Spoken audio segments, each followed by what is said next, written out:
எல்லாருக்கும் ஹாய். இது வந்து ஒரு மெட்டீரியல் ரிலேட்டடான ஒரு வீடியோ தான். ஃபஸ்ட்டு நான் என்னென்ன மெட்டீரியல் வந்து கலெக்ட் பண்ணி வச்சுருக்கேன் அப்படிங்கிறத உங்களுக்கு சொல்கிறேன்.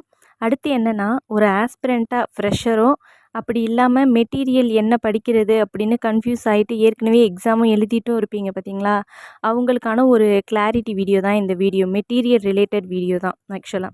இப்போ ஃபஸ்ட்டு என்கிட்ட என்னென்ன மெட்டீரியல் இருக்குது அப்படின்னு பார்த்தீங்கன்னா, தமிழ் அப்படின்னு பார்த்தோம்னா என்கிட்ட 2 தமிழ் புக்கு தான் இருக்குது. எனக்கு வேறு வாங்குகிற சோர்ஸ் கிடைக்கல. ஒன்று பார்த்தீங்கன்னா 10th தமிழ் புக் ஒன்று, 9th தமிழ் புக் ஒன்று இருக்குது. ஸோ 9th தமிழ் புக் ஒன்று, இன்னொன்று 10th தமிழ் புக்கு. இது 2 மட்டும்தான் எனக்கு கிடச்சிது. அது மாதிரி சோஷியல் பார்த்தோம்னா 10th சோஷியல் மட்டும்தான் எனக்கு கிடச்சிது. மற்றபடி தமிழுக்கு 6th 7th 8thலாம் என்ன பண்ணுவேன்னா, இதோ இருக்காங்க. இவங்கள்ட்ட நான் எல்லாமே நோட்ஸ் எடுத்து வச்சுருப்பேன், ஹிண்ட்ஸ் எடுத்து வச்சுருப்பேன். அதை தான் நான் ஃபுல்லாக நல்லா நோட்ஸ்லாம் எடுத்துருக்க மாட்டேன். ஒரு 8th ஒரு கொஞ்சம் லெசன் தான் எடுத்திருப்பேன். மற்றது நான் மொபைல்லே கூட படிச்சிருக்கேன். என்னால் டைம் எவ்வளோ நோட்ஸ் எடுக்க முடியுமோ அந்த அளவுக்கு நான் நோட்ஸ் எடுத்துகிட்டு மீதியை வந்து மொபைலில் படிச்சிடுவேன். 9th 10th full and full நான் எதில் தான் படித்தேன் அப்படின்னு பார்க்கும்போது புக்கில் தான் படிச்சிருப்பேன்.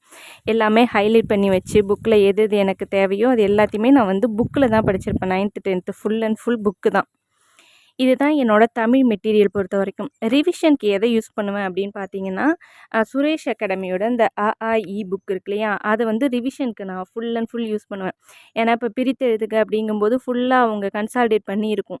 அதை ஃபுல்லாக நான் பார்த்துப்பேன். அது மாதிரி ஓர் எழுத்து ஒரு மொழி அந்த மாதிரி இலக்கணத்துக்கு ரொம்ப யூஸ்ஃபுல்லாக இருக்கிறது என்னென்னா அந்த அ, ஆ, இ புக்கு தான்.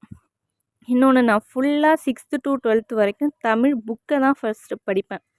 ஃபுல் அண்ட் ஃபுல் அட்டை டு அட்டைங்குவாங்கள்ல, அது மாதிரி ஃபுல்லாக தமிழை படிச்சிடணும். அதில் மொதல் பேஜில் என்ன இருக்கோ கடைசி பேஜில் என்ன இருக்குங்கிற வரைக்கும் நம்ம வந்து தமிழை பொறுத்த வரைக்கும் படித்து வச்சுருக்கணும். புக்கு வந்து ரொம்பவே பெஸ்ட்டு. என்கிட்ட புக்கு இல்லைங்கிறதுனால தமிழுக்கு மட்டும் நான் நோட்ஸ் எடுத்து வச்சுருப்பேன்.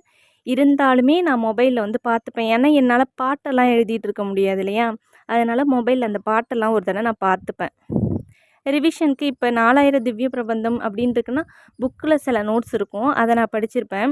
ப்ரீவியஸ் இயர் கொஷின் இருக்கு இல்லையா, அது வந்து அந்த அ, ஆ, இ புக்கில் வந்து கொடுத்துருப்பாங்க. அந்த நோட்ஸையும் சேர்த்து கொடுத்துருப்பாங்க. அதனால அந்த புக்கை நான் ரிவிஷனுக்கு வச்சுப்பேன். ஏன்னா 10 டீட்டெயில் நான் படிச்சிருப்பேன், 2 டீட்டெயில் எனக்கு தெரியாது, அது அதில் இருக்கும். அப்போ எனக்கு அது தனியாக தெரியும் அந்த 2 டீட்டெயிலும். அதனால் கம்பைன் ஆகிடும். அதுக்காக அந்த புக்கை நான் வந்து யூஸ் பண்ணிகிட்ருக்கேன். மேத்ஸுக்கு அப்படின்னு பார்த்தோம்னா, மேத்ஸுக்கு இந்த நோட்டு தான் எங்களுக்கு மேத்ஸுக்கு ஃபுல் அண்ட் ஃபுல். இதில் தான் எல்சிஎம்லேருந்து எல்லாமே ஃபுல்லாக நான் நோட் பண்ணி வச்சுருக்கிறது மேத்ஸ் தான். ஃபுல் அண்ட் ஃபுல் எல்லாமே மேத்ஸ் தான். லாஸ்ட்டாக இன்றைக்கி பார்த்த 2D 3D பார்த்துட்ருக்கேன். அந்த 3D வரைக்கும் எனக்கு மேத்ஸ் இது தான். ஃபுல் யூனிட்டும் நான் இதில் தான் கவர் பண்ணியிருப்பேன். அது இல்லாமல் இதோ இருக்காங்க இல்லையா, இவங்களையும் எனக்கு ஃபுல்லாக மேத்ஸ் இருப்பாங்க. இதில் ஃபுல்லாக சம்மு போட்டிருப்பேன், இது ஃபுல்லாக சம் போட்டிருப்பேன். இது மாதிரி மேத்ஸுக்கு அது இல்லாமல் ஜிஎஸ்க்கு மேத்ஸ் நோட்டில் மேத்ஸ் போட்டிருப்பேன். இந்த மாதிரி மேத்ஸ் நோட் இருக்கு இல்லையா, அதில் ஃபுல்லாக மேத்ஸ் போட்டிருப்பேன்.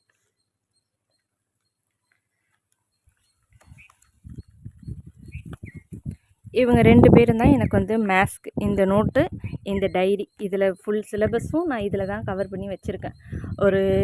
ஒரு மாடலுக்கு ஒரு 5 சம் வச்சுருப்பேன். அது மாதிரி நான் போட்டு பார்த்துப்பேன் இந்த இது ஃபுல்லாகவே. அது மாதிரி மேத்ஸ் பொறுத்த வரைக்கும் ப்ரீவியஸ் இயர் கொஷின் தான். நான் ஒரு மாடலில் 5 பார்த்துட்டேன்னா ப்ரீவியஸ் இயர் கொஷின் பார்த்தீங்கன்னா, டைம் அண்ட் ஒர்க்குனால் உங்களுக்கு ஒரு கொஷின் கொடுத்துருவாங்க. ப்ரீவியஸ் இயர் எல்லாமே கலெக்ட் பண்ணி ஒரு 50 கொஷின் இருக்குன்னா 50 மாடலை நம்மளால் போட முடியுது. அதில் மேக்ஸிமம் ஒரே மாடல் சேர்ந்ததே ஒரு 4 இருக்கும். அதனால் அதுதான் மேத்ஸுக்கு. ஜிஎஸ் அப்படின்னு பார்த்தோம்னா புக்கில் உள்ளதை நோட்ஸ் எடுத்து வச்சுருப்பேன். அந்த லாங் சைஸ் நோட்டில் இந்த நோட்டு, இது வந்து தமிழுக்கு எடுத்தது, ஓல்டு தமிழுக்கு எடுத்தது, பழைய தமிழ் புக்குக்கு எடுத்து வச்ச நோட்ஸ். இது எல்லாமே முன்னாடி எடுத்து வச்சது. இதெல்லாம் நான் உங்களுக்கு ஷேர் பண்ணலாம் அப்படின்னு பார்த்தோன்னா, அது வந்து ஃபோட்டோ காப்பி எடுக்கும் பொழுது ஃப்ரண்ட் பேஜ் பழசுங்கிறதுனால அச்சு விழுது, கிளியர் கிடைக்க மாட்டேங்குது. அதனால தான் நான் ஷேர் பண்ணல. இன்னொன்று என்னென்னா, நான் சில லெசனுக்கு தானே எழுதியிருக்கேன் தமிழுக்கு, அதனால என்னால் ஃபுல்லாக உங்களுக்கு வந்து கொடுக்க முடியாது. சும்மா இடையில சில லெசன் இருக்கும், சில லெசன் வந்து இருக்காது. நான் மொபைல்லே படிச்சிருப்பேன், ஒரு ப்ராப்பராக அது இருக்காது. ஸோ ஜிஎஸ் பொறுத்த வரைக்கும் புக்கு தான், நோட்ஸு தான் அதுவுமே எடுத்து வச்சுருப்பேன். மராத்தியர்கள் ஃபுல்லாக ஒரு நோட்ஸு, அதுவும் ஒரு டைரியில் எடுத்து வச்சுருப்பேன். அது மாதிரி குப்தர்களா ஒரு நோட்ஸ், அந்த ஹிஸ்ட்ரி ஃபுல்லாகவே நோட்ஸ் தான் எடுத்து வச்சுருப்பேன். அதிலே அந்த தென்னிந்திய வரலாறு மட்டும் புக்கில் படிச்சிருப்பேன். மற்றது எல்லாமே அந்த முக்கியமான அந்த பாமினி விஜயநகரம் வரைக்கும் உள்ள லெசன் ஃபுல்லாகவே நோட்ஸ் எடுத்து வச்சுருவேன். இதுதான் என்னோட மெட்டீரியல். என்னோட மெட்டீரியலே இது மட்டும்தான், வேறு எதுவுமே கிடையாது. புக்குன்னு பார்த்தா 4 புக்கு. இவங்க எதுக்காக வச்சுருக்கேன்னா, ஜியாகிரஃபி படிக்கிறதுல ரொம்பவே யூஸ்ஃபுல்லாக இருக்கிறது எது அப்படின்னு பார்த்தோம்னா மேப்பு தான். மேப்பை வச்சு நம்ம படித்தோம்னா ரொம்பவே ஈஸியாக இருக்கும். இப்போ ஒரு சைடு இருக்குன்னா, இப்போ ஆக்சுவலாக ஒரு துறைமுகம் இருக்குது அப்படின்னு பார்க்கும்பொழுது நம்ம நார்மலாக படிக்கும்போது அந்த துறைமுகம் வந்து நமக்கு நினப்பு வச்சுக்க கஷ்டமாக இருக்கும். அதுவே இப்போ இதில் பார்த்தீங்கன்னா மேப்போட பார்த்தீங்கன்னா உங்களுக்கு ஈஸியாக இருக்கும். ஆக்சுவலாக இது வந்து ரயில்வே இதை பற்றி பார்த்துட்ருக்கோம். எங்கெங்கே இருக்குது இப்போ பிரித்தாச்சு, நான் தனித்தனியாக பிரிச்சுட்டேன், வடக்கு தெற்குன்னு பிரித்தாச்சு.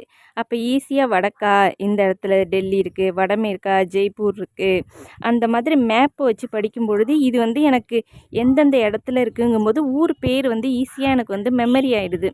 ஆனால் மேப் இல்லாமல் நார்மலாக படிக்கும்போது அந்த அளவுக்கு மெமரி பவர் வந்து இருக்க மாட்டுது. அது வந்து மக்கப் பண்ணுற மாதிரி இருக்குது. இது பார்த்தா புரிஞ்சுக்கிறோம், இந்த இடத்துல இருக்குது சென்னை இருக்குது, செகந்திராபாத் இருக்குது, இந்த இடத்துல மும்பை இருக்குது அப்படிங்கிறது ஈஸியாக இதில் வந்து புரிஞ்சிடுது. இவ்வளோதான். இப்போ மெட்டீரியல் எதை கலெக்ட் பண்ணணும் அப்படின்னு சொல்கிறேன். எந்த ஒரு ஆஸ்பிரண்ட்டாக இருந்தாலும் சரி, 4 ஆஸ்பிரண்ட்டாக இருந்தாலும் சரி, குரூப் 2 ஆஸ்பிரண்ட்டாக இருந்தாலும் சரி, ஃப்ரெஷ்ஷராக வந்திருக்கீங்கனாலும் சரி, ஆல்ரெடி படிச்சுட்டு மெட்டீரியல் பற்றின கன்ஃபியூஸ் இருக்கிறவங்க நிறையா பேர் இருப்பீங்க. ஏன்னா நானும் முன்னாடி இருந்தேன், அதனால தான் சொல்கிறேன்.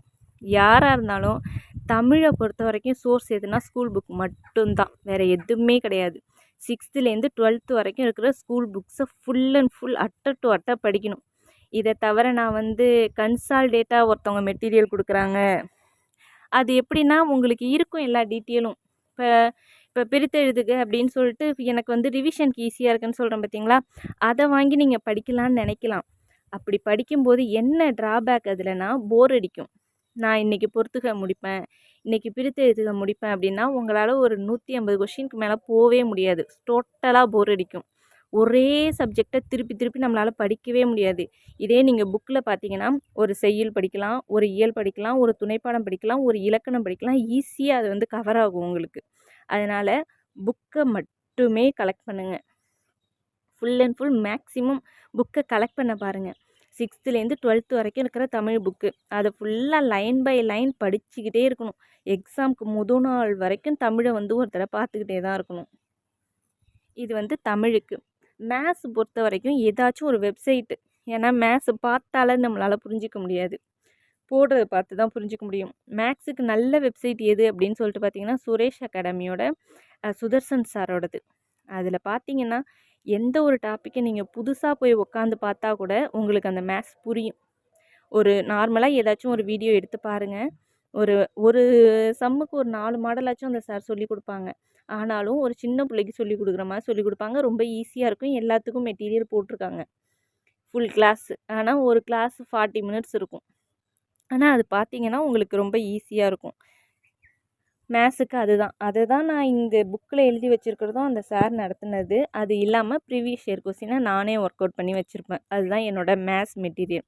ஜிஎஸ் பொறுத்த வரைக்கும் சேம் ஸ்கூல் தான். 10th 11th 12th ரொம்ப முக்கியம். 10th 11th 12th அதை படிச்சுட்டு நீங்கள் 6th படிச்சிங்கன்னா உங்களுக்கு ஈஸியாக இருக்கும். ஏன்னா 10th இந்திய அரசியலமைப்பு படிச்சுட்டு நீங்கள் 6th படிக்கும்போது 7th படிக்கும்பொழுது அதில் வந்து அந்த அளவுக்கு உங்களுக்கு கவர்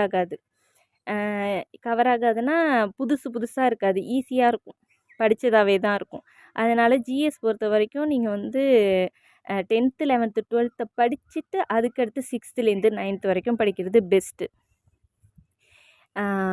ஒரு மெட்டீரியல்ங்கிறது இவ்வளோ தான். மெட்டீரியல் வந்து எவ்வளோக்கு எவ்வளோ மினிமம் ஆக்க முடியுமோ அந்த அளவுக்கு மினிமம் ஆக்கிக்கணும். மெட்டீரியல் நான் சேர்க்குறேன், இவங்க இந்த வெப்சைட்டில் இவ்வளோ போட்டிருக்காங்க அதையும் டவுன்லோட் பண்ணிக்கிறேன், அவங்க அந்த வெப்சைட்டில் அவ்வளோ போட்டிருக்காங்க அதையும் டவுன்லோட் பண்ணிக்கிறேன், இந்த பொண்ணு போஸ்டிங்கே போயிட்டு அதுக்கிட்ட உள்ள மெட்டீரியல் என்னான்னு அதுக்கிட்ட போய் நான் கேட்டுகிட்டே இருக்கேன், அந்த அக்கா என்ன சொல்கிறாங்கன்னு நான் பார்த்துக்கிட்டே இருக்கேன். எல்லாமே டைம் வேஸ்ட் பண்ணுற வேலை தான். உங்களுக்கு மெட்டீரியல்னால் தெளிவான ஒரு ஃபோக்கஸ் இருக்கணும். மெட்டீரியலாக ஸ்கூல் புக்கு மட்டும்தான். தமிழ் புக்கு, மேத்ஸா ப்ரீவியஸ் இயர் கொஸ்டின் பேப்பரு எப்படி போடுறதுங்கிற மெத்தடு ஃபார்முலாஸ் உங்களுக்கு தெரிஞ்சிருக்கணும். ஜிஎஸ்ஆர் 10th 11th 12th ஃபுல்லாக நீங்கள் முடிச்சிருக்கணும். இவ்வளோ தான் மெட்டீரியல். இதை தாண்டி ஒரு மெட்டீரியலும் கிடையாது. இதை தாண்டியும் சில விஷயம் கேட்பாங்க பார்த்தீங்களா, அது எதுலேருந்து கேட்பாங்கன்னா ப்ரீவியஸ் இயர் கொஸ்டின்லேருந்து கேட்பாங்க. அதனால் டெய்லி ஒரு ப்ரீவியஸ் இயர் கொஸ்டின் நம்ம வந்து பார்த்துக்கணும். இதுதான் மெட்டீரியல். இவ்வளோ தான் நம்ம படிக்கணும். இதை படிச்சிட்டோமாங்கிறத நம்ம பார்க்கணுமே தவிர, இங்கேருந்து அங்கே போய் அதை நம்ம வாங்கி படிக்கலாமா, அவங்க அதை படித்தாங்க அப்படிங்கிறதுக்கு வேலையே கிடையாது. நம்மள்ட்ட இருக்கிறது நம்ம கையில் இருக்கா அப்படிங்கிறத நம்ம பார்த்துக்கணும். படித்ததை நினப்பு வச்சுருக்கோமா, தப்பு இல்லாமல் எழுதுகிறோமா, இவ்வளோ தான். இதுதான் மெட்டீரியல் பற்றின கிளாரிஃபிகேஷன். என்னோடய மெட்டீரியல் இவ்வளோ தான். ரொம்ப மினிமமான மெட்டீரியல் தான். இதை தாண்டி ஒன்றும் கிடையாது. ஆனால் நான் ப்ரிலிம்ஸ் கிளியர் பண்ணுவேன். குரூப் 4 நெக்ஸ்ட் டைம் வந்துச்சுன்னா என்னால் அடிக்க முடியும். ஏன்னா என்னோடய மெட்டீரியல் நான் படிக்கிற விதம் எனக்கு வந்து கை கொடுக்கும். அது என்னோடய கான்ஃபிடென்ட். அப்போ இந்த மெட்டீரியல் வந்து எனக்கு ஃப்ரெண்டு மாதிரி நான் படிச்சுட்டு இருக்கிறதுனால எனக்கு வந்து பிடிக்குது. அப்போ நீங்களும் உங்களுக்கான அந்த மினிமமான மெட்டீரியலை வச்சுக்கிட்டிங்கன்னா ரொம்பவே யூஸ்ஃபுல்லாக இருக்கும். ஓகே, யூஸ்ஃபுல்லாக இருக்கும்னு நினைக்கிறேன். தேங்க்யூ.